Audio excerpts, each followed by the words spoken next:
Y bueno, saludamos primero que nada a todos y todas a las personas que se conectaron esta tarde y le damos la bienvenida a este primer programa online de conversación VB Conciencia. Si te conectas, conectamos. Actividad organizada por la Facultad de Ciencias de nuestra Universidad del Biobío. Así que sean todos muy bienvenidos y tal como dice el nombre de esta actividad, los invitamos desde ya a participar de esta conversación. Eh, Tenemos dos profesores invitados, pero la idea es que si bien uno nos va a exponer, podamos también nosotros interrumpir de vez en cuando su presentación y resolver las inquietudes que vayan apareciendo en el minuto. Para comenzar entonces le damos la bienvenida al decano de la Facultad de Ciencias, señor Juan Carlos Marín, que nos va a dar un saludo de bienvenida. Hola, buenas tardes a todos y todas.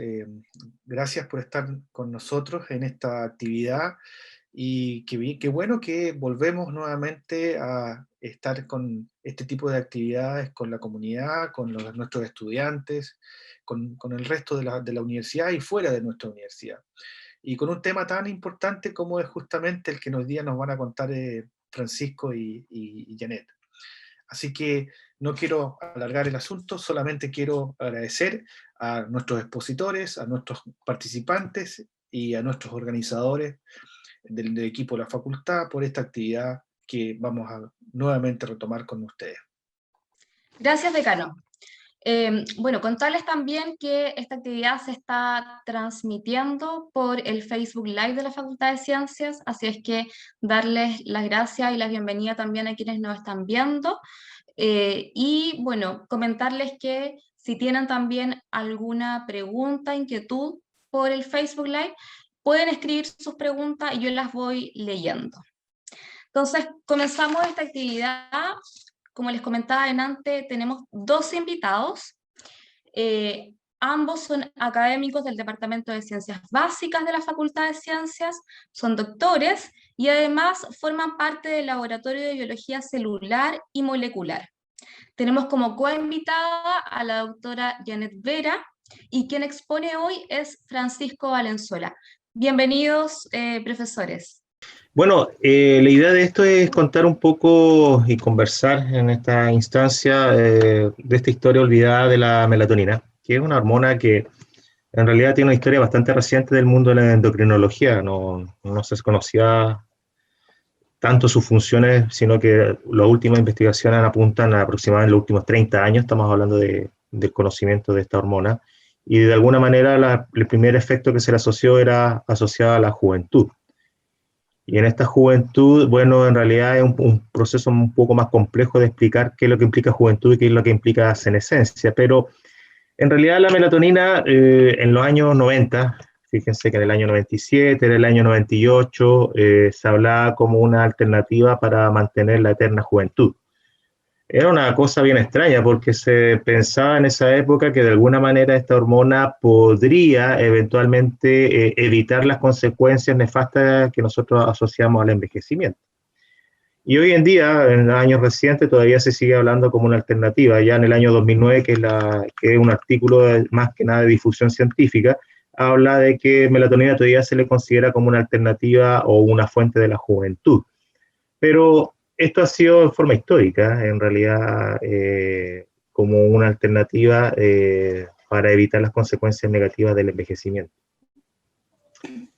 Profesor, le hago una ¿Sí? consulta.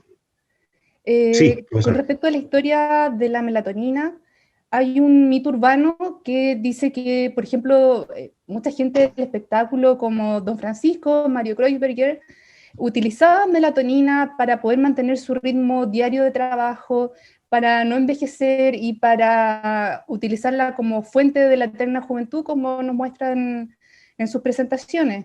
Sí. Y además hay otro también mito, y es que hay antagonistas o moléculas que ejercen un efecto contrario a la melatonina, como lo que lamentablemente le pasó al artista Michael Jackson, que tomaba propofol, que lo que hacía era disminuir las horas de sueño y mantenerlo en un estado de alerta para cumplir con todas sus actividades y inhibir la producción de la melatonina, lo que finalmente lo llevó a la muerte. Eso puede ser real, es que nosotros si dejamos de dormir, por ejemplo, nosotros podamos envejecer más tempranamente y llegar a ese punto. Bueno, contestando estas dos preguntas, porque son dos preguntas que apuntan a cosas distintas, pero sí. Con respecto a la melatonina y de que la usaban gente de la farándula, sí, melatonina se usaba y al parecer, yo no conozco exactamente si era cierto o no, pero por lo menos los medios de comunicación en los años 90 hablaban de que Mario Kreuzberger usaba melatonina, y era como una moda en esa época, que muchos actores de Hollywood y periodistas y animadores de la televisión, no solamente de Chile, sino que también del extranjero, ocupaban melatonina como una alternativa para mantenerse jóvenes por mucho más tiempo. Eso lo decían los medios de comunicación. Yo, desde el punto de vista científico, no tengo confirmación si eso era cierto o no, pero eso es lo que decían por lo menos los periódicos en esa época. Ahora, con respecto a lo de Michael Jackson, yo sé que hay algunos sujetos que tratan de aumentar sus horas de trabajo y consumen algunos medicamentos o algunos fármacos que de alguna manera tratan de aumentar el periodo de vigilia. Y lo cual, en forma aguda, si son 2, 3 días, podría ser beneficioso desde el punto de vista del trabajo, pero a largo plazo, si esto lo hago en forma crónica, y es cierto que este medicamento que él consumía podría eventualmente alargar este periodo de vigilia sin ningún problema. Pero claro, el problema que tiene es que el periodo de descanso, de reparación que tiene el sueño en sí mismo, no es solamente para que uno esté ahí en reposo, sino que en realidad el dormir involucra fenómenos fisiológicos y que de alguna manera tratan de hacerse en la noche porque son incompatibles hacerlo en el día. Entonces, lo que hacía Michael Jackson, en el fondo, dejar de hacer cosas en la noche que eran importantes, como reparación del cerebro y otras cosas más que parecen banales, pero que son sumamente importantes desde el punto de vista de la fisiología, porque si nosotros, por ejemplo, en el caso extremo, dejamos de dormir, hoy día mismo dejo de dormir, aproximadamente a los 4 o 5 días la probabilidad de que muera de un infarto del corazón es gigantesca, o de un accidente vascular es enorme. Entonces, dejar de dormir involucra dejar de hacer cosas tan importantes que puedan ocasionar la muerte. Entonces, en realidad no es banal. Y el caso de Michael Jackson y su muerte está relacionado un poco con este efecto del fármaco. No sé cuánto tiempo estuvo consumiendo el fármaco, no sé si usted, profesora, lo conoce. 6 meses estuvo consumiendo este fármaco de manera continua y no dormía más de 2 o 3 horas diarias. Claro. Entonces, mucho se especula que es producto de este estrés crónico que entre otras cosas lo llevaron a la muerte. Claro, en el fondo un estrés crónico. Y al final no se murió a los 5 días, pero como el ejemplo que doy yo de que una persona deja de dormir y se muere a los 3, 5 días, pero él lo hizo con un daño más lento, pero acumulado finalmente. Entonces, claro, estas son situaciones extremas que pueden ocurrir cuando uno deja de producir melatonina en la noche y deja de dormir, en el fondo. Ahora, pasando a lo que es la senescencia y el envejecimiento. El envejecimiento es un fenómeno bastante complejo. En general, hay varias teorías que explican un poco el envejecimiento. Hay una teoría biológica que dice que, en el fondo, nosotros estamos programados para vivir cierta cantidad de años. Hay algunos que dicen, en el fondo, algunas teorías que todas tienen asidero científico, es que de alguna manera, dependiendo de estrés oxidativo, acortamiento de los telómeros, acumulación de mutaciones y otras cosas más, explicarían por qué yo paso de ser un sujeto joven, como está esta niña acá, a ser un sujeto viejo. Entonces, este intercambio que tengo acá de joven a viejo, que voy pasando de un extremo a otro, al parecer involucra varios procesos moleculares que estarían ocurriendo en nuestras células. Entonces, nuestras células experimentan un fenómeno que se llama senescencia, que es muy parecido a lo que nosotros entendemos por envejecimiento, pero estas senescencias son cambios moleculares en la célula que hacen que de alguna manera los procesos que debería hacer normalmente, como cuando estamos hablando de una célula joven, no estarían ocurriendo, y fenómenos de reparación y que son bastante pedestres desde el punto de vista de una célula juvenil, no estarían ocurriendo, y si no ocurren, o ocurren de mala forma, o pasarían cosas como se ve acá en esta fotografía donde aparecen cataratas, o algo que solamente se veía antiguamente en personas viejas o mayores, en donde aparecía un fenómeno de arteriosclerosis. Entonces, esta es una fotografía que aparece acá, en donde aparece un vaso sanguíneo, en donde está experimentando un remodelamiento vascular, en donde se vea una alteración del flujo sanguíneo en esa zona. Estas son consecuencias que ocurren solamente en personas mayores o viejas, como quieran llamarlo. Y este fenómeno de senescencia celular es un fenómeno complejo, bastante complejo, y en el fondo se explica por varias teorías. Pero en el fondo, de alguna manera, al parecer hay una relación entre esta producción de melatonina y el fenómeno de senescencia de alguna manera. Profesor, si esto lo llevamos a otro contexto, esto significaría entonces que nuestras células dejan de dividirse, dejan de multiplicarse, y esto finalmente afectaría irremediablemente a la reparación celular, sí, a la reparación de los tejidos, de los órganos, y finalmente a la muerte o el envejecimiento del individuo. Exacto. O dicho de otra manera, la melatonina es una hormona muy importante para prevenir el envejecimiento o para llevar un buen camino a la vejez. Sí, al parecer este fenómeno de senescencia, en la cual las células dejan de hacer las cosas importantes como dividirse o regenerar nuevas células, de alguna manera, si yo estoy ligando a melatonina a este fenómeno de senescencia, de alguna manera yo podría hacer este periodo de vida normal, sin envejecer en forma temprana, sin ningún problema, de alguna manera protegido por esta hormona melatonina. Pero si yo esta melatonina la dejo de producir, o de alguna manera genero alteraciones de envejecimiento temprano en un individuo, podría yo acortar mi periodo de vida biológico. Entonces, mi periodo de vida biológico está programado de alguna manera biológicamente, pero ciertos factores ambientales, como producir menores cantidades de melatonina u otras cosas, como la dieta o el ejercicio, podrían de alguna manera hacer que mi edad biológica se acorte desde el punto de vista temporal. Ahora, desde el punto de vista de melatonina, es bien curioso porque melatonina con los años va disminuyendo. Y esto es un fenómeno que ha sido demostrado hace bastante tiempo. Si nosotros comparamos un adolescente, un adulto o un adulto mayor, tercera edad o cuarta edad, se va viendo que los niveles de melatonina van disminuyendo en forma importante. Acá yo tengo un ejemplo de individuos ya mayores, tengo un sujeto de 65 años. Normalmente esta hormona, en la línea azul se puede ver que esta hormona aumenta durante las horas de la noche y alcanza un máximo y luego comienza a disminuir. Este individuo de 65, 70 años tiene un nivel mucho más alto, si ustedes se fijan en esta línea azul, comparado con la línea roja que tengo acá, en donde podemos ver que los niveles de melatonina de los sujetos de 70 a 75 años comienzan a disminuir. Ahora, si lo comparamos con los individuos de 75, 80 años, se ve que los niveles de melatonina son mucho más bajos.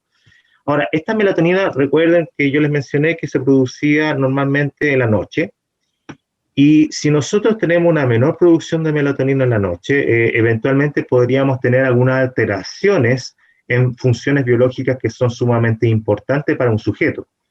Ahora, esta edad biológica que tengo acá declarada y esta disminución de melatonina eventualmente se puede ver alterada por otras cosas, no necesariamente por la edad.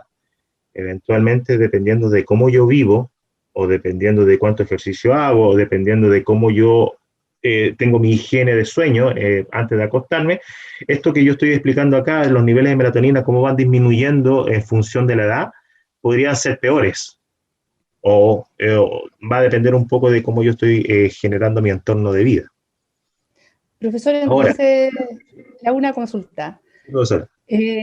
Si esto lo extrapolamos al otro extremo de la vida, a los niños y a los adolescentes, ¿sí? Entonces no es por maña o mala costumbre que los niños y los adolescentes duermen mucho más y cuesta mucho más despertarlos que a los adultos mayores que duermen mucho menos, porque ellos secretan más melatonina que los adultos mayores, o sea, la secreción en las primeras etapas de la vida es mayor que al final de la vida.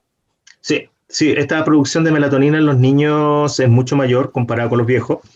Acá no muestro la gráfica, pero si la superpusiera acá, nosotros veríamos que los niveles de melatonina en niños y adolescentes es mucho más alto. Y al mismo tiempo se produce otro fenómeno más que tiende a estar relacionado con el reloj interno de cada sujeto. Esta producción es mucho más alta y por tanto la desaparición de melatonina de la circulación sanguínea se demora un poco más. Entonces, esta ventana espacial que yo tengo acá, que les muestro que durante las horas de la noche, en el caso de los niños y jóvenes es un poquito más ancha. Y al ser más ancha implica que de alguna manera las actividades que nosotros le exigimos a los niños, como estudiar, levantarse y empezar su vida a las 8 de la mañana y tomar desayuno a las 7 y todo eso, para ellos les cuesta mucho más porque, claro, ellos están recién saliendo de este paraguas de melatonina de la noche y por tanto su reloj interno está recién andando. A diferencia de nosotros que ya tenemos más edad y de alguna manera nosotros nuestros niveles de melatonina ya se empiezan a apagar más temprano y los niveles son mucho más bajos comparados con ellos. Entonces eso ayudaría de alguna manera a explicar por qué los niños y adolescentes les cuesta tanto, literalmente hablando, salir de la cama, porque en el fondo están bajo un paraguas mucho más largo y mucho más alto desde ese punto de vista. Francisco, ¿Sí, Ángeles? tenemos preguntas en el chat. ¿Ya? Oscar Silva dice lo siguiente. ¿Ya? ¿Cómo mi cuerpo externo o interno me dice que tengo carencia de melatonina? Como pasa con un ojo amarillo que me indica problemas orgánicos. Gracias. Claro, en el fondo, lamentablemente para saber si yo tengo niveles bajos de melatonina, la única alternativa que tengo es medir la melatonina que está en la sangre o la melatonina que se metaboliza y se elimina por la orina. No tengo una forma así clara de verla como se puede ver en una mancha o un cambio de coloración del ojo o alguna cosa así. No, no es tan fácil ver esto. Pero hay una clave indirecta que te podría ayudar. Normalmente, si yo empiezo a despertar eventualmente en la noche o empiezo a despertar muy temprano en la mañana y después a media mañana tengo mucho sueño, normalmente se asocia a esas características a que eventualmente yo estoy produciendo muy poca melatonina o la estoy produciendo demasiado tarde, tan tarde que eventualmente me está alterando esa conciliación del sueño, un sueño mucho más ligero y que eventualmente no es reparador. Y si no es reparador, voy a tener sueño a media mañana cuando ya estoy en proceso de estar trabajando o estudiando. Entonces, la única forma de relacionar niveles de melatonina indirectamente es teniendo estas observaciones. Si me despierto mucho más veces en la noche o en la mañana me despierto mucho más temprano, pero no es un descanso reparador y tengo sueño mientras estoy trabajando y estoy estudiando. Esas serían las alternativas con las cuales podríamos explicar esto indirectamente, si es que hay una disminución de melatonina. Y otra posibilidad también que se puede dar es que cuando yo tengo que ir a dormir, eventualmente, y no me puedo quedar dormido, esa es otra forma con la cual yo puedo decir eventualmente que no estoy produciendo la melatonina inmediatamente cuando me voy a acostar. Y ahí voy a contarle un poco más adelante de qué manera yo podría influir para producir esa alteración de que me cueste conciliar el sueño. Esa es otra alternativa. Cualquier cosa que me altere mi capacidad de dormir podría estar relacionado con melatonina. También pueden haber otros mecanismos, pero uno de los mecanismos principales es melatonina, generalmente. Me cuesta dormir o duermo mal o despierto muy temprano y no es reparador, puedo asociarlo con alteraciones en los niveles de melatonina. ¿Ya? Francisco, y en relación a lo que estabas comentando delante de los niños y adolescentes, tenemos otra pregunta. Ceci por el chat nos escribe, ¿qué pasa entonces con la administración de melatonina en niños para que concilien el sueño? Es una buena estrategia en caso de que sean niños que tengan un día desordenado. ¿A qué me refiero con eso? Es que eventualmente yo para alinear mi reloj interno con el exterior puedo utilizar en forma aguda melatonina como para tratar de corregir esta desincronización. Eventualmente eso puede pasar cuando un niño se quedó la noche anterior hasta tarde jugando o haciendo cosas en la casa y no se acostó a la hora. Y si eso se le agrega que quizás durmió una siesta o tiene otras alteraciones que le desordenan los horarios de comida, claro, la única forma de volver a sincronizar su sistema es administrando melatonina y se puede hacer sin ningún problema, hay que ajustar la dosis más que nada, pero dependiendo de la edad que tiene el niño. Pero en general, melatonina se puede usar para un sincronizador de nuestro reloj interno para volver a conciliar el sueño rápidamente a la hora que corresponde. Y se usa mucho, por ejemplo, en los viajeros. Melatonina generalmente para personas que viajan entre meridianos, consumen melatonina para ajustarse al tiempo local rápidamente. Entonces, este ajuste con melatonina a un horario nuevo se demora 2 o 3 días y el cerebro va a empezar a quedarse dormido a la hora que uno necesita dormir de acuerdo al reloj que hay en esa zona. Y eso es rápido en niño también, 2 o 3 días y el niño ya está sincronizado y va a empezar a dormir a la hora que le corresponde. El problema está en que melatonina sincroniza rápidamente el cerebro, pero no logra sincronizar rápidamente el reloj interno de otros órganos como el intestino. El intestino se demora 2 semanas aproximadamente en sincronizarse con el horario nuevo. Entonces, pero en el caso de niños, ¿sí? Con respecto a la pregunta que nos hacían, ¿sí? ¿es recomendable dar como ingesta melatonina a un niño? No es una automedicación. ¿Cómo podríamos describir el uso de melatonina, la que se puede comprar en la farmacia, por ejemplo? Claro. Bueno, la melatonina es un suplemento alimenticio. Se puede comprar como cualquier otra vitamina en la farmacia y en ese sentido no tiene restricciones. Ahora, pero en el caso del niño, se supone que el niño tiene niveles altos de melatonina circulando, entonces se supone que yo no tendría que estar administrándole melatonina. Puede ser a un adulto que se quedó trabajando hasta tarde, los últimos 2 días o 3 días, y uno quiere sincronizarse con su horario y, ok, toma melatonina. En el niño, si está consumiendo melatonina, tiene que ser por alguna situación puntual de desincronización. Y eso puede ocurrir.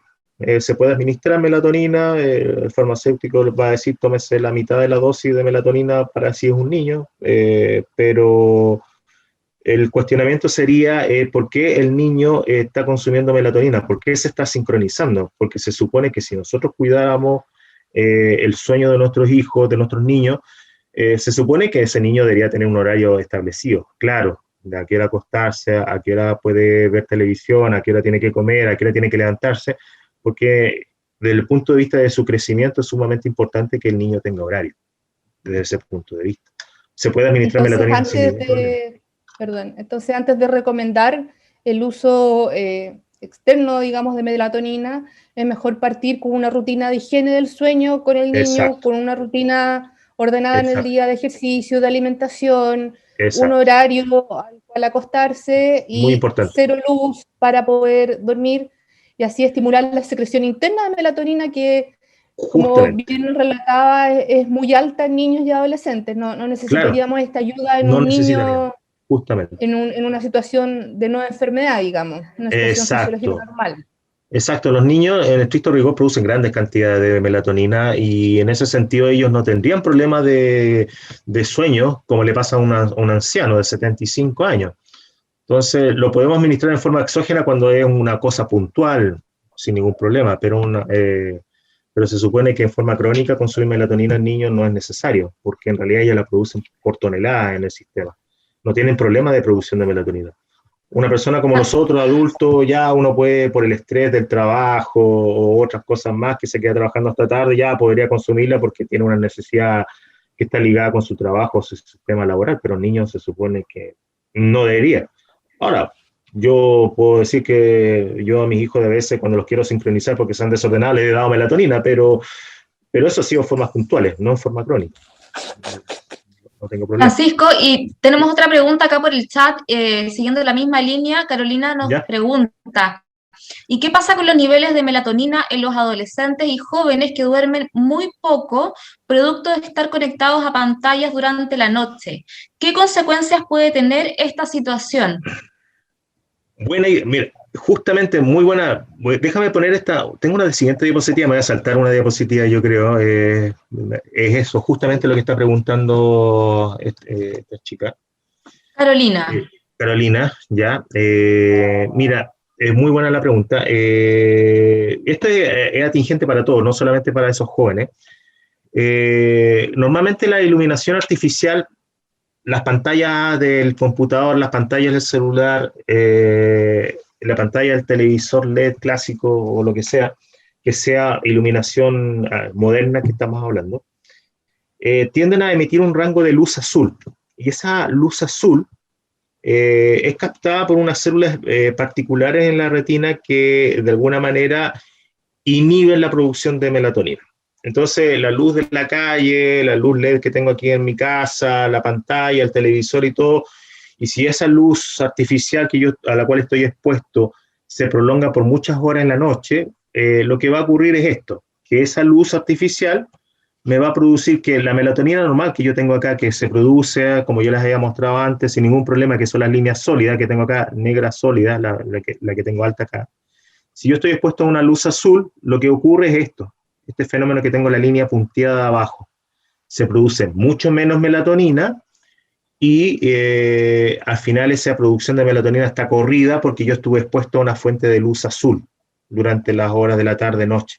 Y esta exposición a luz azul tarde-noche no es banal porque se ha demostrado que si yo estoy expuesto a una luz azul a las 6 de la tarde, las consecuencias de esa luz azul duran aproximadamente 3 horas. O sea, si yo a las 6 de la tarde, que soy un niño, estuve expuesto a una pantalla azul, o la luz artificial de la calle, o la lámpara con ampolletas LED o lo que sea, si yo estuve expuesto a esa luz a las 6 de la tarde, si yo quiero conciliar mi sueño, lo voy a conseguir recién después de 3 horas. O sea, un niño de 6 años que trata de conciliar el sueño, después de haber recibido una fuente de luz azul a las 6 de la tarde, le va a costar mucho quedarse dormido, desde ese punto de vista. Entonces, en el joven es peor todavía. Sí. Complementando entonces lo que usted dice, la melatonina es dependiente de la oscuridad. Necesitamos estar en la oscuridad para poder secretar melatonina. Por lo tanto, quedarse viendo televisión o con el celular en la mano hasta muy tarde para adultos y jóvenes es algo muy, muy nocivo. Es muy nocivo. Perjudicial. Y yo creo que incluso los espantacucos que uno le coloca a veces en la habitación a los niños pequeños también puede generar un daño y retardar el crecimiento, generar un daño fisiológico en los niños, y esto está demostrado por la incidencia de la luz azul que inhibe o retrasa la producción de melatonina. Exacto. Entonces los niños en su pieza no deberían tener ni televisión, ni luz fuerte, ni el celular, nada. Hay que acostarlos a luz apagada como decían las abuelitas. Exacto, justamente, literalmente hablando, si nosotros queremos tener una buena higiene de sueño, que ese niño duerma, descanse y crezca y sea más inteligente, literalmente hablando, lo que tenemos que hacer es quitar todas estas fuentes de luz que están en la habitación. O sea, tener una televisión y que un niño vea televisión hasta después de las 6 de la tarde implica que ese niño no se va a poder quedar dormido a las 8 o a las 9 de la noche, va a ser imposible. No puede, fisiológicamente no va a poder porque lamentablemente esa luz azul alteró todo su sistema, lamentablemente. Entonces, en un joven es peor todavía, porque los jóvenes duermen un poquito menos que un niño, pero igual duermen mucho más que un adulto, y generalmente los jóvenes se ha reportado que un adolescente está 9 horas conectado fácilmente a redes sociales, y a YouTube o lo que sea. Eso en épocas normales. Ahora en épocas de pandemia eso es aún peor. Entonces ese joven va a tener problemas de conciliación de sueño y eventualmente va a tener problemas de desempeño académico al día siguiente. ¿Por qué? Porque esta melatonina, como lo muestro acá, va a ser mucho más baja, va a ser mucho más tardía y no va a tener un sueño reparador como él quería. Y finalmente va a tener consecuencias en todo su diario vivir, este joven. Perfecto. Ahora, ¿sí? Tenemos otra pregunta, la verdad es que la gente está participando harto en el chat. Tenemos otra pregunta, Francisco. Sí. Sony Bayo dice, ¿es recomendable administrar melatonina a un adulto mayor con demencia? Es una buena pregunta. Mira, melatonina se ha demostrado que tiene efectos muy positivos a nivel del cerebro, funciona como una especie de neuroprotector. Entonces se ha visto que como agente neuroprotector tiende a evitar los deterioros que están asociados a una serie de enfermedades como Parkinson, Alzheimer, arteriosclerosis y otras cosas más. O sea, es viable, no es ningún problema. administrar esa melatonina. Incluso es más, ayudaría de alguna manera a esa persona a tener un sueño reparador y de alguna manera a proteger las funciones cognitivas que van quedando todavía presentes. Entonces, evita, en el fondo va retrasando un poco esto. No lo digo yo, sino esto está demostrado hace bastante tiempo, por si acaso. O sea, no sería un agente protector en este caso, para esta persona. Junto ¿Ya? a eso, contestando la pregunta que nos hacían por el chat, ¿Ya? también está demostrado que los niveles normales de melatonina en adultos y en niños también ayudan a disminuir el estrés.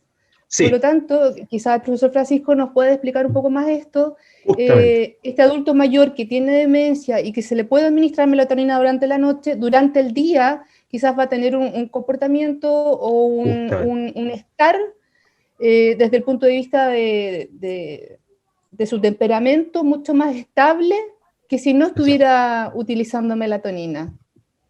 Muy, muy buena observación. Justamente, bueno, en general esta melatonina tiene varias funciones a nivel de los sistemas, porque está asociada a este buen dormir. ¿Por qué? Porque de alguna manera ayuda en la regeneración de las sinapsis y las neuronas, y la regeneración de sinapsis y neuronas está directamente relacionada también con melatonina, pero también está relacionada con el estrés. Si yo tengo un nivel de estrés muy alto, esta regeneración que yo tengo acá de sinapsis y neuronas no va a ocurrir por un estrés alto y por poca melatonina. También ayuda a las funciones inmunológicas, no solamente de nuestro cuerpo, sino que hay funciones inmunológicas ligadas a todos los sistemas en general, también en el cerebro. Limpieza de agentes tóxicos, los agentes tóxicos se limpian y gracias al sueño, gracias a la melatonina, gracias a tener un bajo nivel de estrés. Entonces esta limpieza de agentes tóxicos se hace teniendo poco estrés, altos niveles de melatonina y durmiendo bien. Y eso no solamente en el cuerpo, sino que también en el cerebro, la consolidación de la memoria y otra serie de procesos que se tienen que hacer durante el día y en la noche, que tienen que hacerse en forma separada. Melatonina ayuda a separar estos procesos. Ahora, respecto a que en general esta melatonina está asociada a estrés, cuando hay bajos niveles de melatonina, hay altos niveles de estrés, y este nivel de alto de estrés normalmente se asocia a problemas de sueño. Entonces, no solamente los niveles bajos de melatonina alteran la arquitectura del cerebro, sino que también este alto nivel de estrés, cortisol, eventualmente lo que va a hacer es generar alteraciones cerebrales en la sinapsis y en las funciones de las neuronas que van a generar una alta incidencia de trastornos de sueño. Fíjense que el 25% de la población tiene algún trastorno de sueño aproximadamente, pero apuntando un poco a lo que pasa en la pandemia con el estrés, se ha visto que lo que era normal antiguamente, que un cuarto de la población tuviera problemas de sueño, ahora se sabe que el 56% de los adultos hoy en día, gracias a la pandemia, tenemos un problema de sueño. Y ese problema de sueño, de conciliación y de descanso reparador, se ve incrementado por esta situación de estrés que estamos viviendo con la pandemia. Ahora, en el caso de los jóvenes, es también catastrófico porque la pandemia elevó de pasar de una situación de un 9% de los jóvenes que tenían problemas de sueño. Esto parece un poco ilógico, que los jóvenes tengan problemas de sueño cuando son ellos los que producen más melatonina comparado con un adulto. Pero fíjense que pasamos de un 9,4% antes de la pandemia a tener un nivel de un 23% de jóvenes con problemas de sueño. Entonces, de alguna manera, este estrés acumulado por la pandemia y esto, alteraciones en la producción de melatonina, ha generado todo un problema en la sanidad de este sueño, que finalmente redunda en una serie de problemas más allá que solamente dormir. Entonces, Claro. es bastante grave. Profesor, ¿Sí? si esto lo decimos de otra forma, bueno, es sabido que ahora en pandemia nosotros estamos sometidos a mucho estrés y Sí, melatonina nos ayuda a disminuir este estrés. sí, Pero es aún impresionante ver que la mitad de la población sí, adulta está sí, afectado por estos problemas de trastornos del sueño, sí, insomnio.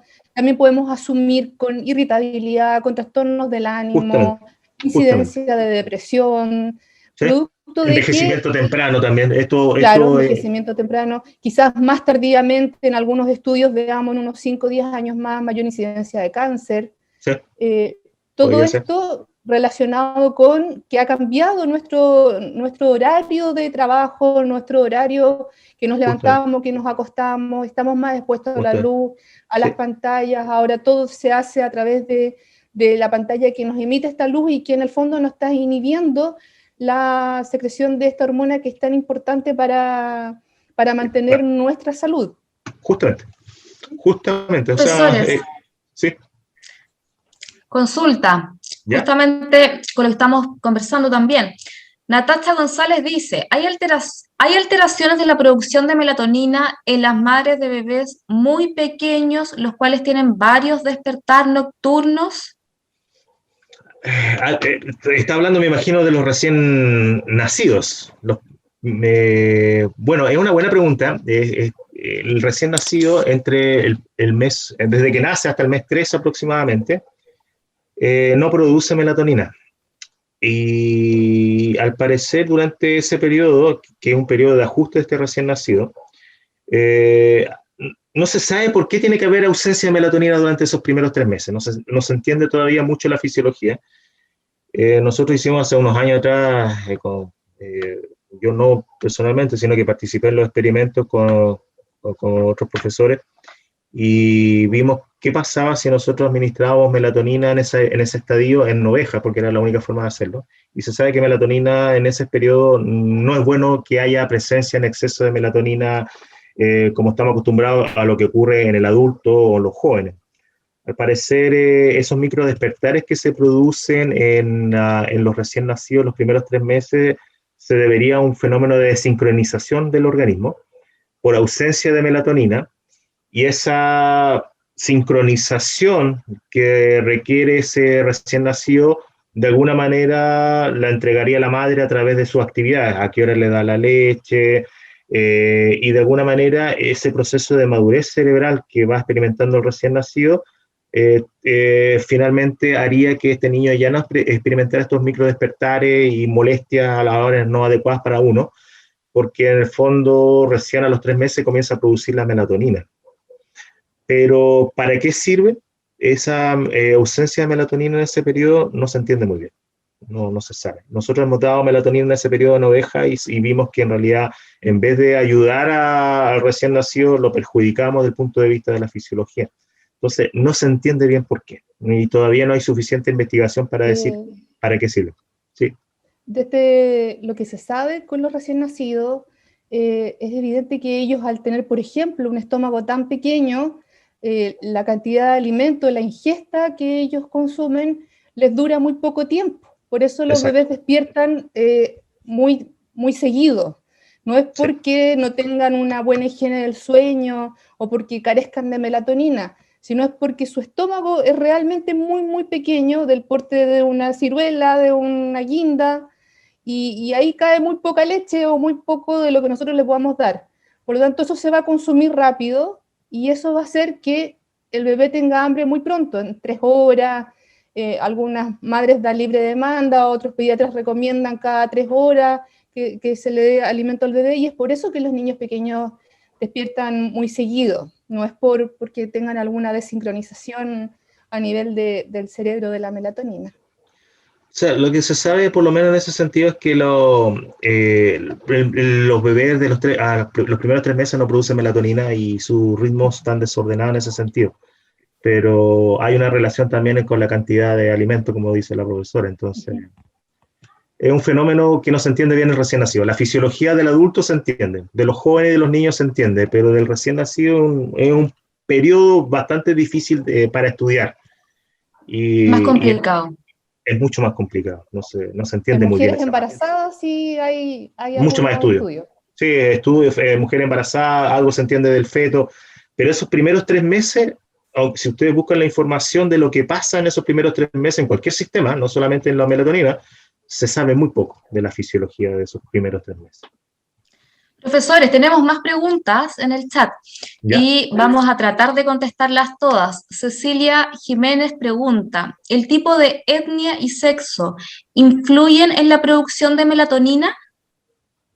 Por lo menos yo no he visto ningún estudio que hable de diferencia en las etnias. Sí hay diferencias con las edades, eso sí lo que está demostrado, pero por lo menos en las etnias no se ha visto mayor diferencia. por si acaso. Vamos con Gloria Valenzuela, que también nos pregunta por el chat. ¿Consumir melatonina de manera permanente por problemas para conciliar el sueño o mantenerlo es recomendable? No se ha visto efectos negativos de melatonina en adultos, por lo menos lo que se sabe, siempre y cuando uno lo consuma a las horas adecuadas. O sea, hay que consumir melatonina en la noche, cuando uno va a dormir. Entonces no habría problema en ese sentido, consumir melatonina. Por lo menos en la información que hay disponible a nivel de literatura científica no hay efectos negativos. El único efecto negativo de melatonina es consumirla a una hora que no es la adecuada o en un momento de la vida que no es la adecuada, como el recién nacido. Pero respecto a eso no habría problema. Adultos pueden consumirla sin ningún problema, como un suplemento alimenticio, siempre y cuando sea en la noche. Eso es lo único importante. Vamos a hacer 3 preguntas más. Perdón, Ángeles. Sí, perdón, Janet. Continúa nomás, continúa. Profesor, melatonina no es un medicamento propiamente tal, no está catalogado como medicamento, sino que es un suplemento alimenticio. Es como tomar la vitamina C, como tomar vitamina D, como tomar cualquier complemento alimenticio. Por lo tanto, primero no es un medicamento que puede interferir en nuestra salud y tampoco tiene efecto a largo plazo, como bien decía el doctor Valenzuela, ¿no? Si nosotros consumimos por mucho tiempo melatonina, no debería tener ningún efecto, porque se supone que si estamos consumiendo es porque por alguna razón no la estamos secretando, no estamos produciendo correctamente esta hormona, y el poder suplementarla no está perjudicando, sino que ayudando al cuerpo a mantener su función vital. No es que por consumir melatonina nosotros le digamos al cerebro no produzca usted más, que se la estamos dando nosotros de afuera, porque no es un medicamento, sino un suplemento. Exacto. Como buen suplemento no tiene restricciones en ese sentido. Así que puede consumirlo sin ningún problema, pero siempre y cuando respete las horas, ¿no? Perfecto. Vamos a terminar con las 3 preguntas que tenemos en el chat, Francisco, y continuamos con las diapos, ¿te parece? Me parece bien. Jorge Enrique, entonces, pregunta, ¿cuál es la influencia de la melatonina sobre el sueño REM o REM? Mira, en general, cuando estamos hablando de los estadios del sueño, ayuda a que uno llegue a esas etapas mucho más rápido y con mejor profundidad. Entonces, de alguna manera se ha visto que las transiciones entre las distintas etapas que hay del sueño ocurren en forma más eficiente, ocurren también en forma continua dentro del proceso del sueño, y no se pierde tanto en este desfase que hay entre que uno se quiere quedar dormido a llegar a esta etapa. Entonces, el sueño es mucho más reparador, se obtiene una mayor eficiencia en este sueño, y finalmente eso redunda en que al día siguiente uno tiene energía para trabajar y hacer lo que uno quiera sin ningún problema. Entonces, hay toda una literatura enorme detrás respecto a eso, hablando de cuál sería el papel de melatonina a nivel de las etapas del sueño, que es bien interesante, y que de alguna manera estarían mejoradas cuando uno tiene una sincronización por melatonina, en ese caso. ¿Ya? Perfecto. Oscar Silva pregunta, glándula pineal y melatonina, ¿cuál es su relación e incidencia? Gracias. Ya, la glándula pineal, yo me salté una diapositiva para tratar de contestar una de las preguntas, pero la glándula pineal es una glándula pequeñísima que está en el cerebro, que es del tamaño de una lenteja, sumamente pequeña. Y esa glándula es la que produce la melatonina. Entonces, apenas se apaga la luz, la glándula pineal comienza inmediatamente a sintetizar la melatonina. No es que esté almacenada, sino que se sintetiza en el momento. Se apaga la luz, comienza la síntesis en la glándula pineal, y la glándula pineal libera esa melatonina rápidamente. En 2-3 minutos después de que yo apago la luz, se comienza a producir la melatonina rápidamente. Entonces, el centro neurálgico de la melatonina es la glándula pineal. Ahora, se ha visto que hay otros territorios que pueden sintetizar melatonina, no es solamente la glándula pineal, pero generalmente la síntesis de melatonina en otros lados del cuerpo son locales. Por ejemplo, la retina, curiosamente, no se sabe por qué, también sintetiza melatonina, pero esa melatonina queda en el ojo, y por lo menos las mediciones indican que no pasa hacia otros territorios. Entonces hay varios lugares donde se puede sintetizar, pero el gran productor de melatonina en el cuerpo, que pasa a la sangre y llega a todo, hasta el cerebro, hasta la punta del pie, es la melatonina que es producida por la glándula pineal en el cerebro. Entonces, eso sería. No sé si hay otra pregunta, Ángel. Sí, vamos con la última, Francisco, y tú continúas con la diapo, ¿ya? Sí, dime. Ashley Flores dice, ¿tiene relación la falta de melatonina con algunas enfermedades alimenticias y con la diabetes? Buena pregunta. La idea, bueno, vamos a tratar de hacer después una conversación de nutrición y melatonina y ritmos circadianos, pero que esa va a ser otra charla que está comprometida para esto, pero sí, hay una relación. Se ha visto que al parecer melatonina es capaz de sincronizar todos nuestros procesos fisiológicos junto con el sistema circadiano, y de alguna manera mejora la eficiencia de la utilización de los nutrientes que nosotros estamos incorporando en nuestra dieta. Pero al mismo tiempo evita de alguna manera que nosotros engordemos, si lo vemos desde ese punto de vista. Se ha visto que la melatonina al parecer tiene un papel bien extraño que ayuda a bajar de peso y ayuda a bajar la glicemia. Hay una cosa bien interesante en la noche que debe ocurrir, que hay que evitar que suba la glicemia en la noche, y melatonina ayuda a bajar esa glicemia, baja la temperatura corporal, y esos procesos ocurren gracias a que melatonina está circulando en la sangre. Y se ha visto ahí una documentación bien importante respecto a eso, que al parecer la melatonina ayudaría a disminuir la resistencia a la insulina. Cuando yo consumo melatonina en la noche, voy a mejorar mi sensibilidad a insulina al día siguiente. Entonces, hay un papel bien interesante de melatonina a nivel de la nutrición, el uso de la energía, y una de las cosas bien extrañas que hace melatonina es ayudar a bajar de peso. Creo que eso contesté la parte de la pregunta de... Quizás más adelante podemos avanzar en la presentación y ahí vamos a profundizar en ese tema y le puede quedar más claro a quien preguntó. Sí, sí, avancemos nomás.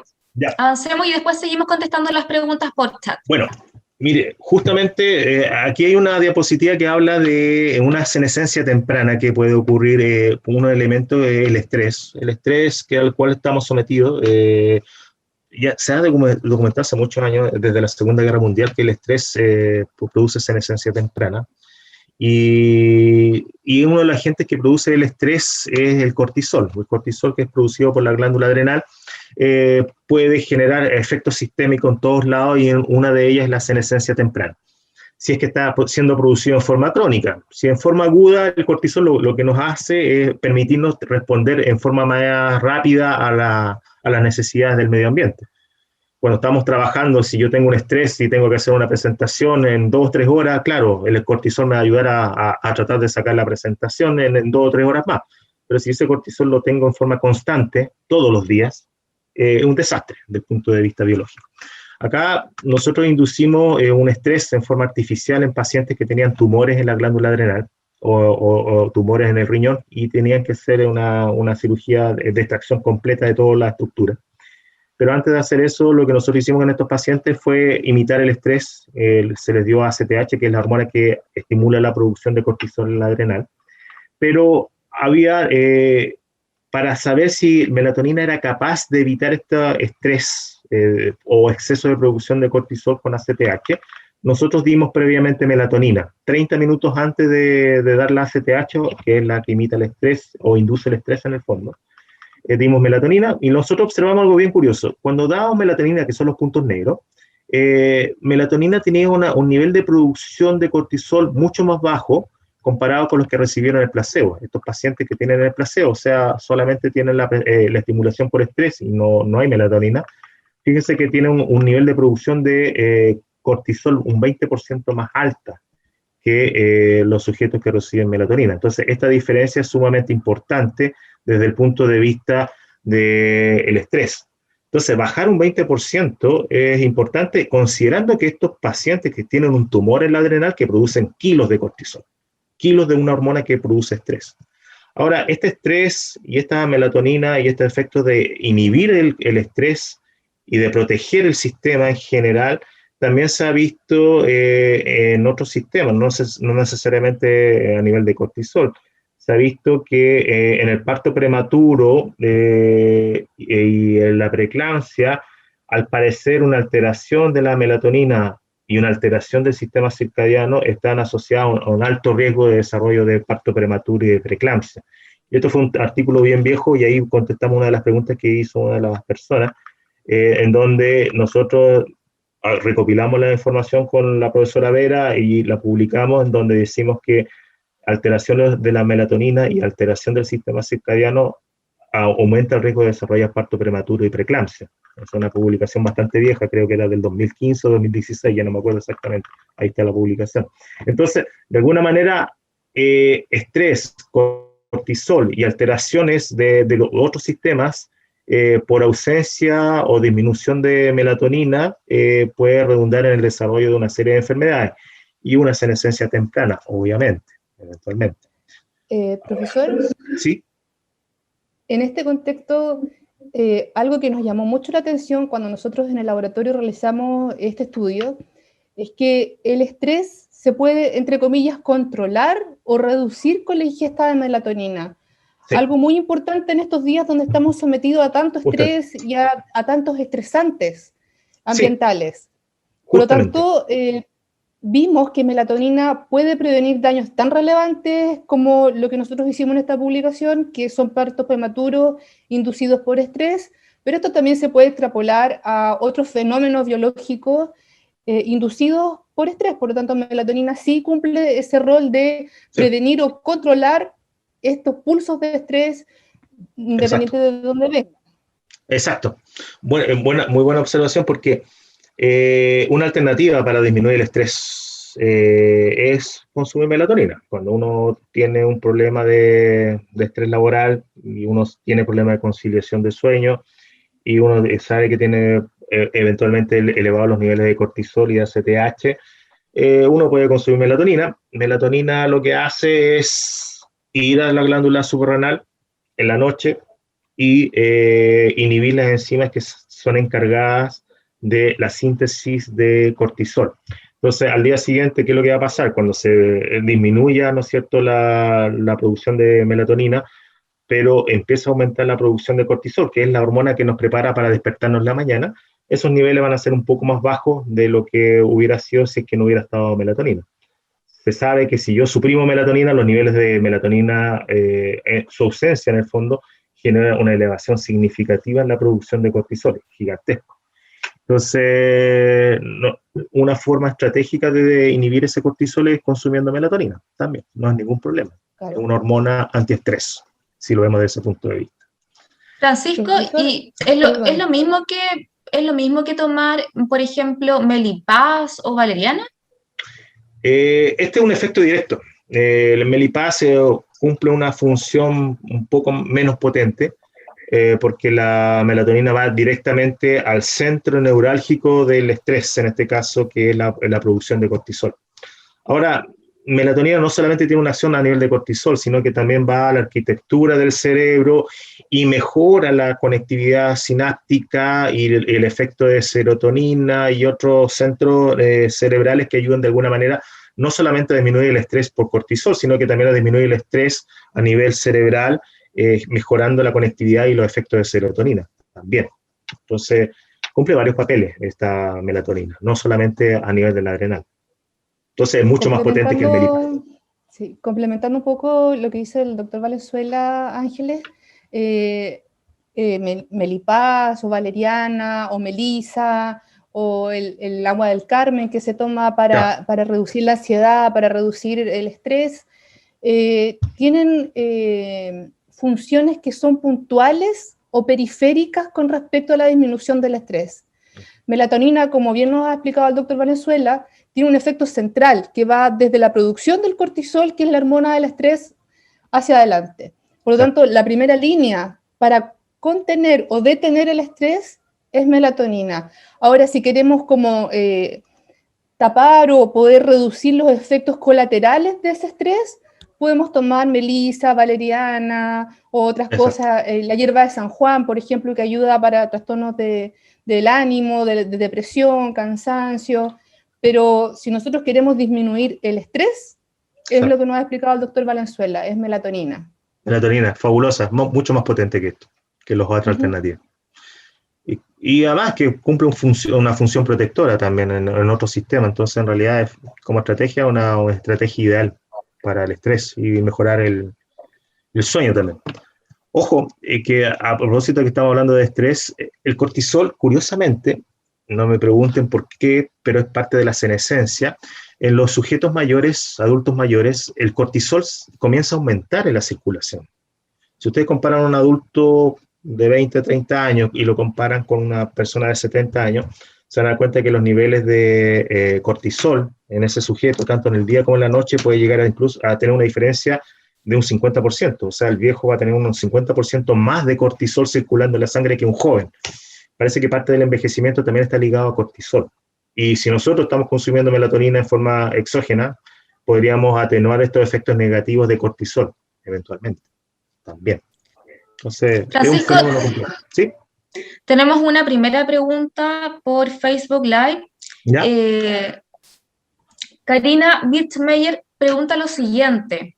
A mi madre, que está comenzando con un Alzheimer, su neurólogo le recetó melatonina. ¿Ayuda en su enfermedad? Sí. O sea, cumple dos papeles. Cumple, obviamente, el papel conciliando el sueño, ayudando a concentrar el sueño en la etapa que corresponde, pero sí, ayuda. Bueno, tengo una diapositiva. Si quieres me adelanto. ¿Puedo, Ángela, adelantarme la diapositiva? ¿Dos diapositivas? ¿Mostrar eso? Por supuesto que sí. Sí, mira, no hay problema. Mira, hay una cosa que ha sido demostrada justamente con el Alzheimer, el Parkinson y otras alteraciones cerebrales.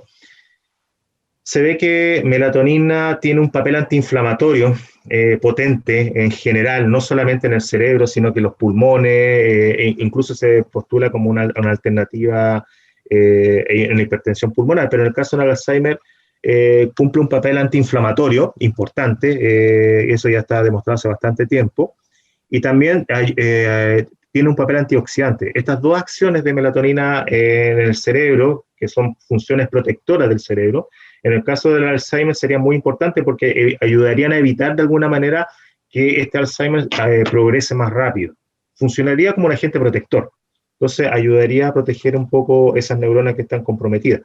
Pero no solamente en el Alzheimer, también se ha visto que en el Parkinson también cumple un papel similar. Ayuda a la protección de la mitocondria y al parecer también tiene un papel antioxidante en la enfermedad de Parkinson. Entonces, y en general, si lo vemos en el edema cerebral, en trastornos depresivos, se ha visto que cumplen papeles importantes para evitar las consecuencias de estas patologías. Entonces sí, es conveniente, es bastante buena aproximación, y finalmente lo que estaría haciendo la melatonina en estas enfermedades es evitar que esas neuronas que están comprometidas se mueran o alarguen su vida lo más posible antes de que la enfermedad tenga un golpe final. Entonces, ¿es beneficioso? Sí, es muy beneficioso consumir melatonina en estos pacientes. Sí, apoyando lo que dice el doctor Valenzuela, un buen dormir finalmente ayuda a que la secreción de esta hormona genere un bienestar no solo al corto plazo, como lo veíamos en la presentación anteriormente con respecto al estrés y la circunstancia, por ejemplo, de pandemia que estamos viviendo ahora, sino que también tiene un rol muy importante a largo plazo, como lo explicaba bien él, en enfermedades como Parkinson o Alzheimer, porque tiene un rol protector, como veíamos al comienzo. Melatonina es capaz de favorecer la división celular, la reparación celular, y mediante estos mecanismos protectores, el cerebro, por ejemplo, puede deteriorarse mucho más lento si nosotros tenemos niveles adecuados de melatonina a que si no los tenemos. Así que es una buena ayuda coadyuvante de la medicación o el tratamiento que le estén dando al familiar de la persona que nos pregunta que tiene este trastorno. Es una muy buena estrategia, incluso para proteger. Muy buena estrategia. Sí, claro. Sí, no sé si Ángela tiene otra pregunta con esto. Vuelvo para atrás antes de... Mira, tenemos dos preguntas. Contestémosla, Francisco, y de verdad que ahí no interrumpo más y seguimos con la presentación. No, tranquila. Esa es la idea, interactuar con todo. Sí, sí, bueno, esa es la idea, que podamos responder todas las inquietudes de la gente que nos está acompañando. Angélica Vargas dice lo siguiente: cuando mi hija toma melatonina y está muy estresada, tiene muchas pesadillas. ¿Tiene alguna relación? Mi hija es adolescente. Sí, es una buena observación, sabes que no es la primera vez que escucho esa observación que consume melatonina. Al parecer, esos síntomas duran aproximadamente 2 o 3 días de consumo de melatonina.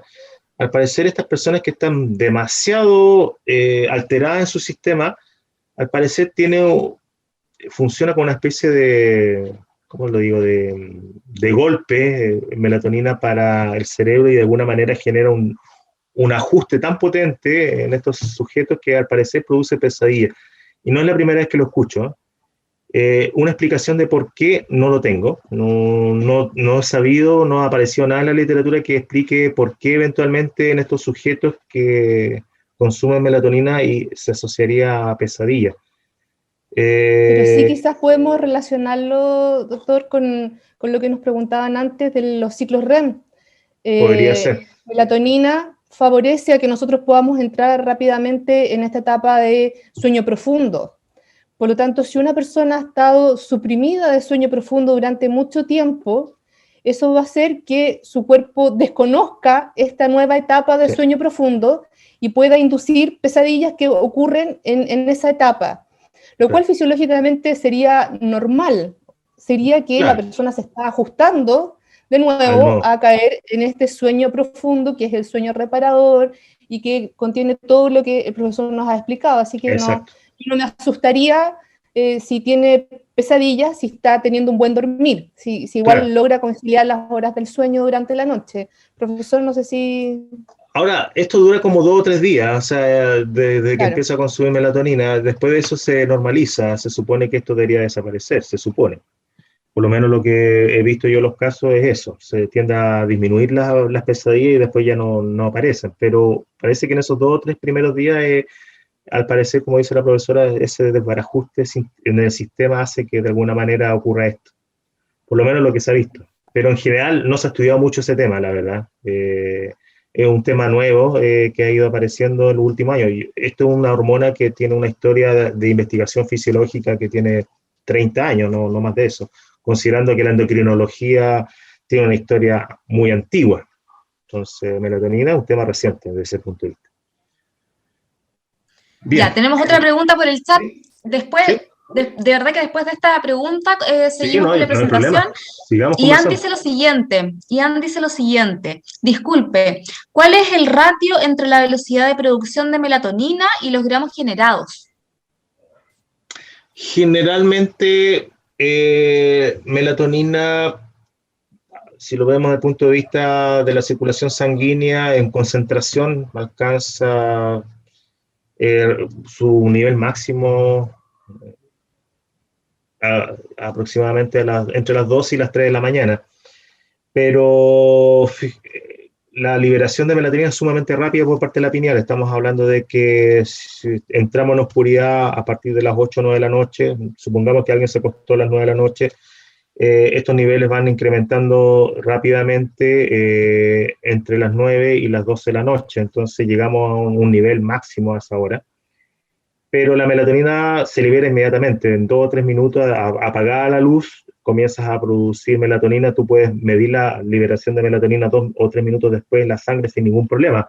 Te tomas una muestra de sangre, 2 o 3 minutos después de apagar la luz y vas a ver que hay melatonina circulando. Ahora, en el día, por lo menos las mediciones que hay, es que los niveles de melatonina durante el día son muy bajos, prácticamente cero. No exactamente cero, pero está muy cercano a cero. Entonces tú apagas la luz y elevas los niveles rápidamente a concentraciones gigantescas. Entonces, en 2 o 3 horas ya tienes el nivel máximo. Entonces, es una hormona que se produce muy rápidamente en ese sentido. No es lo mismo con otras hormonas en general. Las otras hormonas están almacenadas en grandes vesículas y esas vesículas liberan la hormona. En caso de melatonina no, es una hormona que se sintetiza en el momento, 2 o 3 minutos después tú tienes circulando los niveles rápidamente, sin ningún problema. Esa es la diferencia que hay. ¿Sí? Continúa más, Francisco, con la presentación, sí. Bueno, sigamos. Ahora, cuando estamos hablando de senescencia o envejecimiento, en realidad, como yo les había mencionado, este fenómeno de envejecimiento está asociado a varias cosas. Una de ellas es estrés oxidativo, o sea, cada vez que yo estoy respirando, el oxígeno genera interacciones indeseables dentro de mis moléculas internas y se produce un estrés oxidativo, aunque parezca ilógico. Necesito oxígeno para vivir, pero el oxígeno también está asociado a un deterioro interno. Es incongruente, pero es parte de la lógica de nuestro sistema biológico. Pero también hay una serie de daños que voy acumulando yo en la medida que va transcurriendo mi vida, daños al ADN o DNA, que por el rayo ultravioleta, consumo de algún agente tóxico en la dieta o en el agua o en el aire, me va produciendo daño en el ADN. También inflamación, la citoquina, cualquier fenómeno inflamatorio también va produciendo un envejecimiento. Eventualmente este proceso de envejecimiento va generando células resistentes a la muerte, y que muchas veces, no sé si se han dado cuenta, que senescencia o envejecimiento se asocia a cáncer. Los cánceres son típicos del envejecimiento de cualquier especie. O sea, si ustedes van a cualquier especie mamífera, van a ver que en la vejez se produce el cáncer. Ahora, nuestro estilo de vida ha hecho que el cáncer empiece a aparecer más temprano, pero ese es otro tema. Y eventualmente el envejecimiento también está asociado a una desregulación metabólica, que es otra alteración que eventualmente puede ocurrir con el envejecimiento, resistencia a la insulina y otros fenómenos más. Ahora, si nosotros tratamos de correlacionar este envejecimiento que ocurre en nuestro cuerpo con las células, y lo tratamos de hacer como una comparación bien sencilla, es lo que le ocurre al tomate. Nuestro clásico tomate precioso que compramos en el supermercado o en la feria, ese tomate después de un tiempo va a experimentar un cambio de su color, de su sabor, y en el fondo pierde esas características tan bellas que por lo cual lo compramos. Y finalmente ese tomate va a terminar convertido en algo que es irreconocible, que es una estructura rugosa, fea, desagradable, que si lo probáramos nos daría asco. Bueno, en el mismo caso estaría ocurriendo con la célula. La célula normal o la célula joven es una célula preciosa, redonda, hace todos sus procesos metabólicos sin ningún problema, regenera los tejidos, regenera neuronas, regenera la piel. Entonces es una célula impecable en ese sentido. Ahora, cuando empieza a envejecer esa célula, ya sea por estrés, daño al ADN, lo que sea, empieza a adquirir una configuración bastante distinta a lo que nosotros la conocíamos inicialmente. Se empieza a arrugar, comienza a tener algunas cosas en la superficie que no son las que eran normalmente cuando jóvenes, y si ese fenómeno sigue incrementándose, vamos a llegar a un punto en el cual vamos a producir una célula que está dañada, está senescente o está envejecida, y que finalmente esa célula no va a hacer bien sus funciones internas y no va a ser capaz de reparar los tejidos. Resultado final, esta célula senescente, si lo comparamos con el tomate, va a tener un pésimo sabor y un pésimo color. Estamos haciendo una analogía con el tomate. Entonces, ese envejecimiento es en el fondo el que está asociado, ¿no es cierto?, a este proceso que estamos experimentando todos nosotros. Ahora, este proceso puede... Con respecto, profesor, a la pregunta anterior, o sea, a la imagen que veíamos anterior, ¿sí? Si podemos resumir todo lo que tenemos acá, podemos decir entonces que melatonina ayuda a que las células estén normales, entre comillas, y que tengan su funcionalidad fisiológica normal, y que si las células se vuelven resistentes a la apoptosis, resistentes a la muerte, por falta de melatonina, nosotros podríamos decir sin problema que la falta de melatonina puede ser, o sea, la falta de melatonina crónica puede ser un inductor o un estimulador de cáncer en células humanas. O sea, la falta crónica de sueño, la falta crónica de melatonina puede llevar a que los tejidos envejezcan, que la célula no lleve sus células a apoptosis, y esto va a generar finalmente cáncer en distintas partes del cuerpo.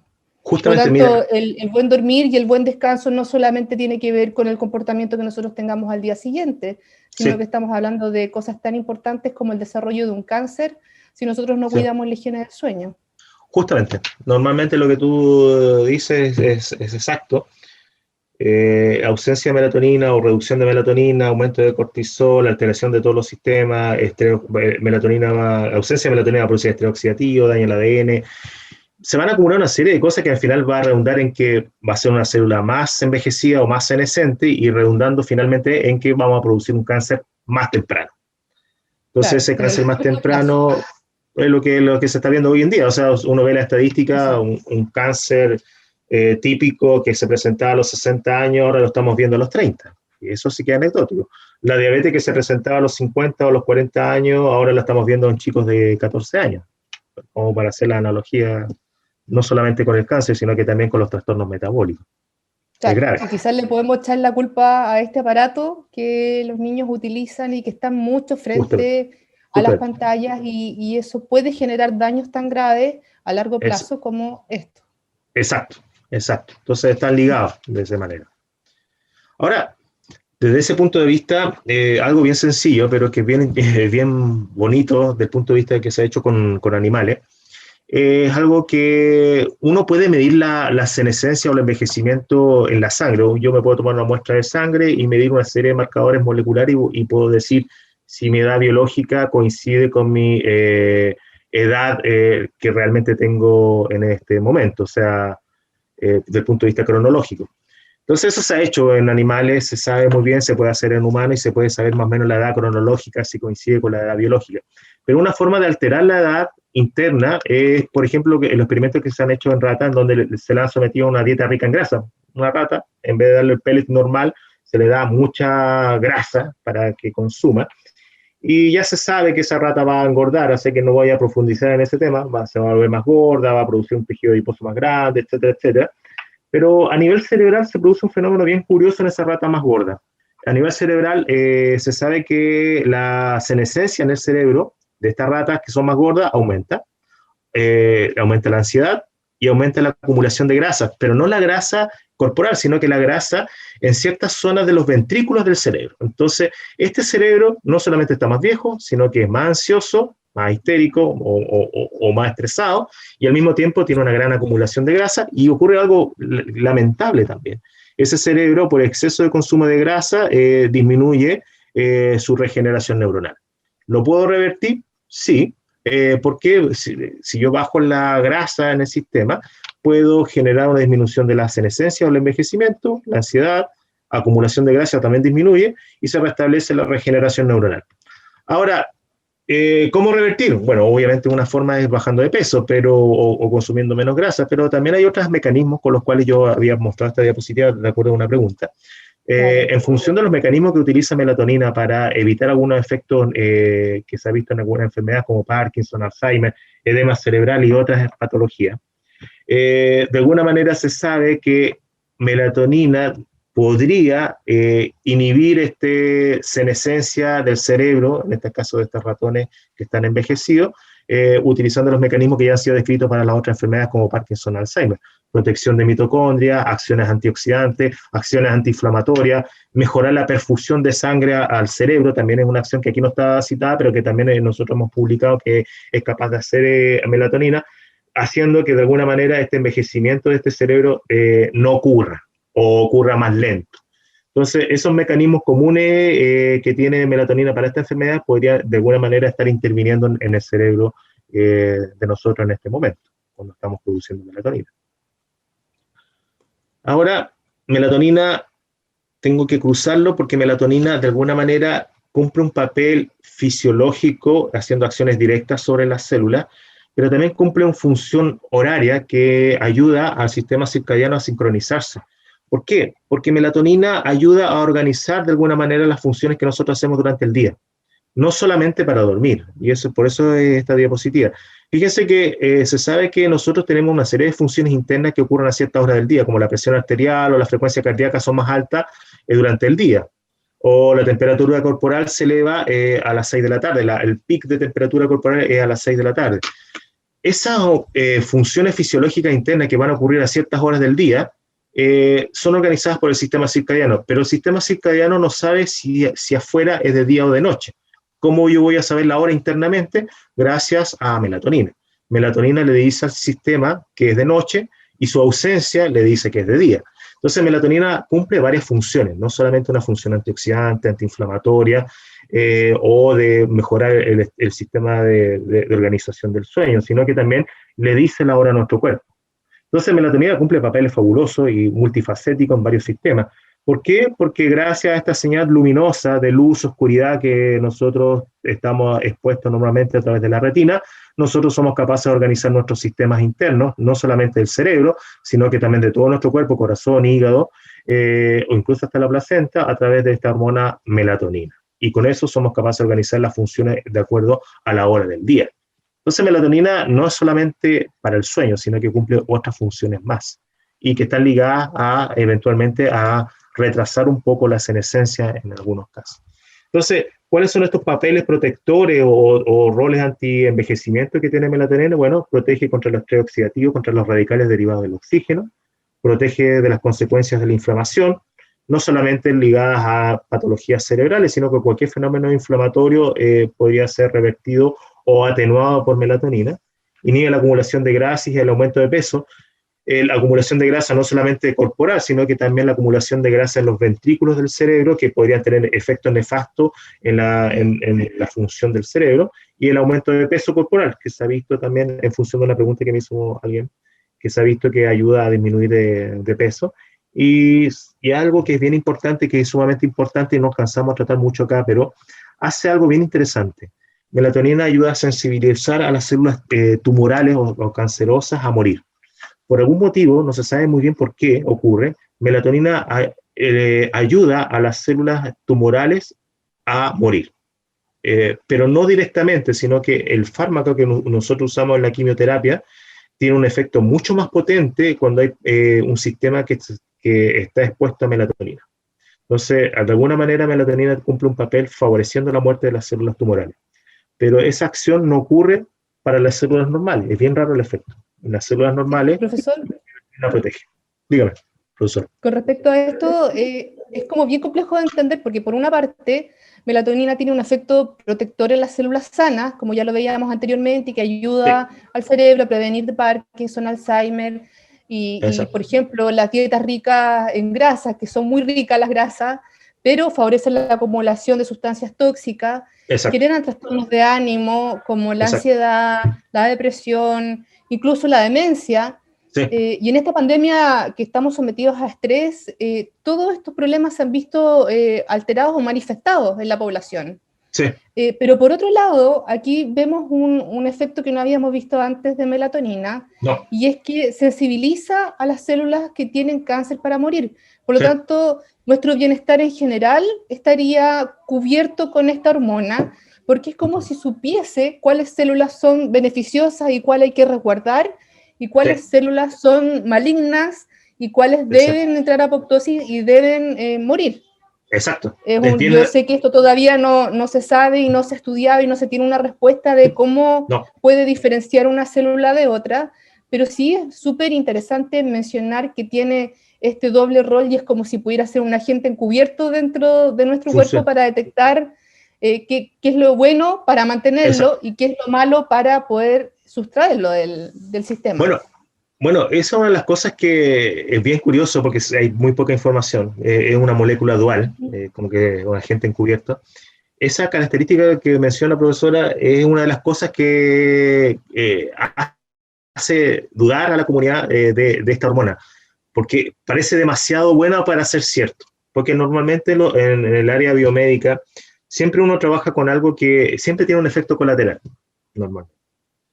Entonces, cuando uno analiza el efecto de esta hormona, uno dice, bueno, sirve para todo, pero no hace daño. Entonces, como muy extraño esta hormona. Claro. Es muy raro porque no existen las moléculas inteligentes en los sistemas biológicos como melatonina. O sea, si uno analiza el efecto de un fármaco, analiza el efecto de una hormona o de un agente externo, un neurotransmisor, siempre tiene efectos positivos y efectos negativos. Pero esta molécula funciona, como usted lo dice, una molécula inteligente, que es capaz de hacer cosas, por un lado, beneficiosa, y al mismo tiempo contrarrestar efectos negativos por otro lado. Entonces es muy extraño este comportamiento que tiene la hormona en ese sentido. Por eso es tan interesante seguir estudiando esta molécula. Exacto. Esa es la gracia de esto. Y Francisco, tenemos preguntas. Perdón. No, adelante. ¿Las hacemos o cierras con la última diapo? Quiero cerrar con la última diapo para darle las gracias a todo el equipo que participa acá en el laboratorio y en la investigación. Está Arlette, Kevin, Gustavo y Fabiola, que son parte del team del laboratorio, acá están los cuatro, junto conmigo, ahí salimos en una foto, y a la doctora Janet Vera, que está acá presente con nosotros, un gusto estar con ella, y el doctor Enrique Werner, que también participan junto con todos en las líneas de investigación. Agradecer a todos. Vamos a las preguntas. No sé qué Sí, vamos a las preguntas entonces. Tenemos algunas preguntas por el chat. ¿Ya? Sony Bayo pregunta, entonces, si la melatonina ayuda en el estrés, ¿estaría recomendado para un niño con TEA?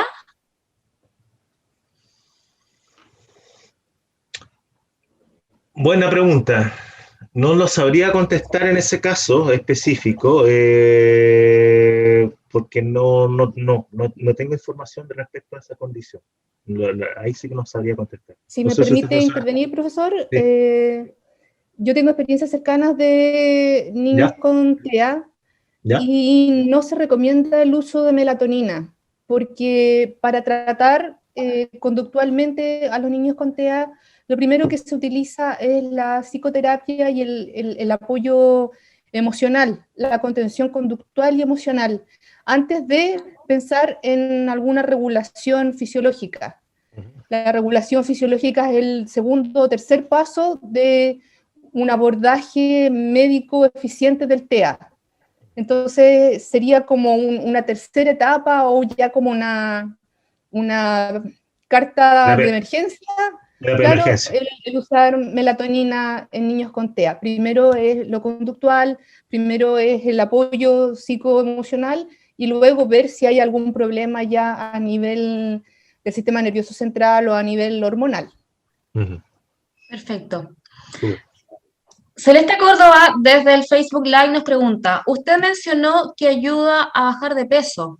Yo soy delgada y comenzaré hoy a tomar por trastorno del sueño profundo. ¿Debería seguir alguna dieta nutricional, especial?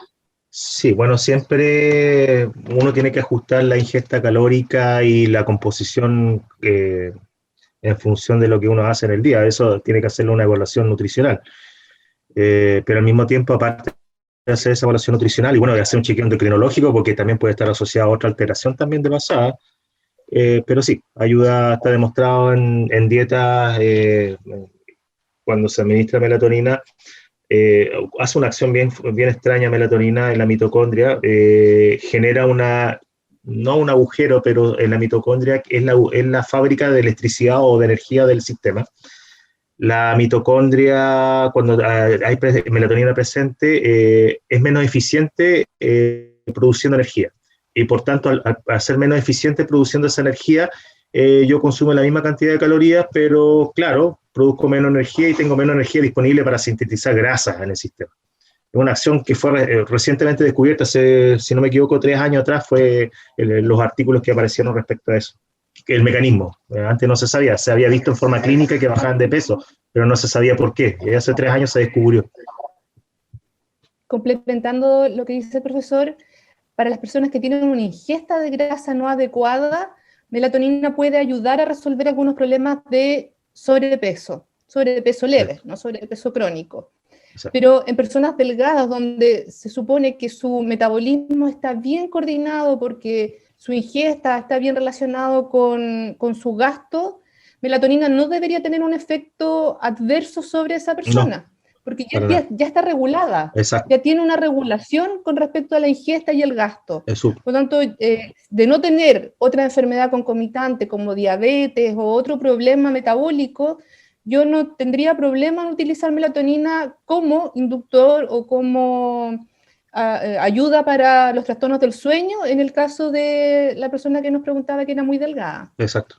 Bueno, hay un efecto adicional que tiene melatonina, normalmente no se explica mucho, pero se supone que nosotros sintetizamos grasas corporalmente hablando en las tardes. ¿Por qué se produce grasa o nosotros sintetizamos grasa en la tarde? La explicación no se sabe por qué, pero de alguna manera yo puedo evitar esa síntesis de grasa acostándome temprano y produciendo melatonina o tomando melatonina. Entonces, de alguna manera podría evitar las consecuencias de aumento de peso por síntesis de grasa en la tarde y noche, eventualmente. También es otro. Perfecto. Gracias, Francisco. Tatiana por el chat nos pregunta, ¿hay algún examen o test que determine si nos falta o no melatonina?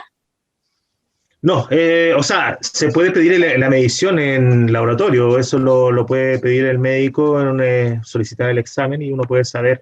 El problema está en una cosa técnica, ¿a qué hora voy a medir melatonina? ¿La voy a medir en la noche? Eso implicaría que me tienen que tomar la muestra internado en el hospital, porque tengo que estar en oscuridad. Y ahí me tienen que tomar la muestra de sangre. La otra alternativa, lo que se hace es hacer medición de melatonina en la mañana, porque todavía queda un remanente de melatonina en las mañanas circulando como parte de la producción nocturna, y esa es otra alternativa. Se puede hacer por medición de sangre o también se puede hacer por medición en muestra de saliva, es otra alternativa con la cual, y eso lo puede pedir el médico sin ningún problema. Y en la mañana es una alternativa. No es tan espectacular como la de la noche, porque en realidad estamos usando lo que quedó de remanente en el sistema. Pero sí se puede. Gracias, Francisco. Aquí podríamos estar lo que queda de tarde, ¿cierto? Pero ya estamos casi ya terminando. Vamos a hacer las últimas 3 preguntas y cerramos. Por supuesto, te voy a preguntar, Francisco y Janet, si yo puedo compartir los correos de ustedes en caso de que surjan algunas dudas, ¿sí? Ya. Entonces, para quienes no alcancemos a contestar sus preguntas, yo les voy a dejar por interno los correos de Francisco y de Janet para que las puedan hacer, ¿ya? Vamos con Natacha González, que pregunta lo siguiente, dice, ¿entonces sería adecuado suplementar con melatonina en radio o quimioterapia? ¿O se necesitan más estudios para poder dejarlo en terapia? O sea, normalmente uno está produciendo melatonina en la noche y normalmente no le van a prohibir a uno consumir melatonina en ese sentido o producirla en la noche, es como parte de la fisiología normal. Ahora, lo que puede pasar con los sujetos que tienen radioquimioterapia es que pueden tener mucho dolor o alteraciones de alguna manera que hagan que este sujeto no pueda consolidar el sueño en la noche. Sería una alternativa sin ningún problema para consumir. Además cumple un rol interesante porque además potenciaría el efecto de la radioterapia o la quimioterapia y al mismo tiempo protegería las células sanas que están en el sistema y de alguna manera se evitaría la muerte de ellas. Así que no sería viable sin ningún problema. Complementando lo que dice el doctor, se ha visto mucho que los pacientes sometidos a quimio o radioterapia sufren, junto con todos los efectos secundarios de esto, mucho estrés. Y como ya hemos conversado antes, el estrés es disminuido fuertemente por la toma de melatonina o por la secreción de melatonina en la noche. Por lo tanto, sí mejoraría mucho la calidad de vida de esta persona que está con un cáncer y haciendo un tratamiento de quimio o radioterapia, porque mejoraría sus horas de sueño, como bien decía el doctor Valenzuela, aliviaría un poco la reparación celular, ayudaría también este efecto dual como de espía incógnito que tiene melatonina a aportar a matar estas células malignas. Y por otro lado, también daría un poco de bienestar durante el día, ya que al bajar el estrés, la persona se sentiría menos ansiosa, con menos depresión, que es muy común en los pacientes que tienen cáncer y que están sometidos a quimio o radioterapia. Exacto. Gracias, Janet. Vamos con la pregunta que tenemos en vivo por Facebook Live. Rodrigo Acuña dice, hola, ¿qué diferencias hay entre medicamentos como Zolpidem o Soplicona recetados por un psiquiatra respecto a la melatonina? Gracias. ¿Quieres contestar tú, Janet? Sí, bueno, esos son otra gama de medicamentos que lo que hacen es disminuir o apagar el sistema nervioso central para poder lograr una inducción del sueño. Lo que hace melatonina es inducir un sueño fisiológico normal.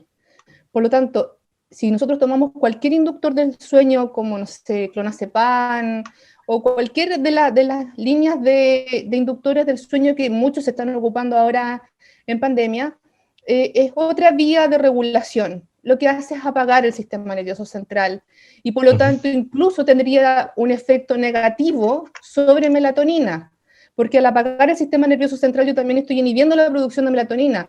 Por eso la gente dice, hoy yo me acostumbré o me volví adicta al clonazepam, por ejemplo. ¿Por qué? Porque usted acostumbró a su sistema a funcionar y a apagarse automáticamente con un fármaco, y no fisiológicamente con una hormona o con una molécula secretada endógenamente por su cuerpo. Por eso melatonina es mucho, mucho más benéfica para inducir el sueño que estos otros fármacos que suprimen el sistema nervioso central. O modifican la arquitectura o la liberación de neurotransmisores de alguna manera que hace que son efectos sistémicos en todo el cerebro y no necesariamente uno tiene el efecto que desea realmente. En cambio, melatonina es además con muchos efectos colaterales. Exacto. En cambio, melatonina cumple un rol para el cual está diseñado, que hacer ciertas funciones en la noche que corresponden. Ya, y vamos entonces con la última pregunta, antes de terminar, y Oscar Silva dice, por favor, la última pregunta, quiero empezar a tomar melatonina, ¿alguna recomendación de marca, genérico, etcétera? Muchas gracias, dice. Si hay alguna marca, mire, en general hay que consumir cualquier marca que sea autorizada. En realidad, si está autorizada por el ISP, no es ningún problema consumirla. A Chile llegan pocas marcas de melatonina en general, algunas marcas de laboratorios chilenos que andan circulando, muy pocas, pero circulan, una de un laboratorio hindú, que es la mayoría que se venden en todos lados, y hay una que vende, claro, y la más económica, y hay otra que vende otra farmacia que de la línea GNC, es mucho más cara, pero también es de Estados Unidos. Cualquiera cumple el mismo papel. Ahora, en general, todas esas son de 3 miligramos las que venden aquí en Chile. Curiosamente, en Chile solamente se venden de 3 miligramos. No sé por qué, antiguamente se vendían de 6, pero en general con 3 miligramos basta. Es una cantidad enorme la cantidad que uno consume en una pastilla. Así que no es problema. Para aquellas personas que no alcanzamos a responder, yo les estoy escribiendo ahora por el chat, entonces, el correo de Francisco Valenzuela y de Janet Vera, que fueron los profes académicos, tremendos profes que nos acompañaron esta tarde, y les agradecemos su participación. Gracias, Janet, por acompañarnos. A Francisco lo vamos a ver más seguido porque va a estar en estos programas online que vamos a hacer en un tiempo más. Tenemos pensado por lo menos hacer 2, 3, 4 programas, puede ser también, dirigidos a la comunidad, ¿cierto?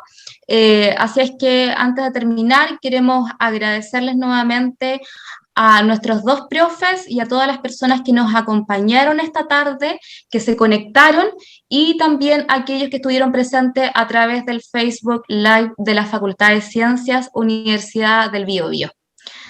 Muchas gracias y bueno, nos vemos en otra oportunidad.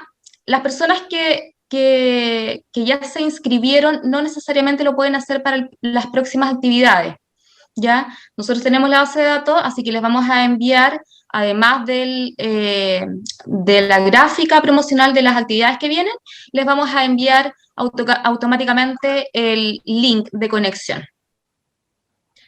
Gracias, Francisco. Muchas gracias, Janet. A todos. Agradecer a la invitación, agradecer a Francisco por participar en su equipo de trabajo en estos temas tan interesantes y muchas gracias por la invitación realizada hoy día. Gracias a todos aquí. Muy buena. Sí, gracias a todos. No alcanzamos a contestar todas las preguntas, eso fue lo lamentable. Es que es un tema súper que da para mucho en realidad. Hay hartas inquietudes en relación a la melatonina. Y bueno, como les digo, escriban a los expositores, a nuestros profes, porque sin duda les van a contestar a aquellas personas que no alcanzaron a hacer sus preguntas o no pudimos responder en el fondo. Ahí están nuestros correos. Sí. Ahí están los correos. Así que gracias, que tengan todos muy buenas tardes. Muchas gracias a todos. Hasta luego, gracias. Chao. Chao, chao, que estén muy bien.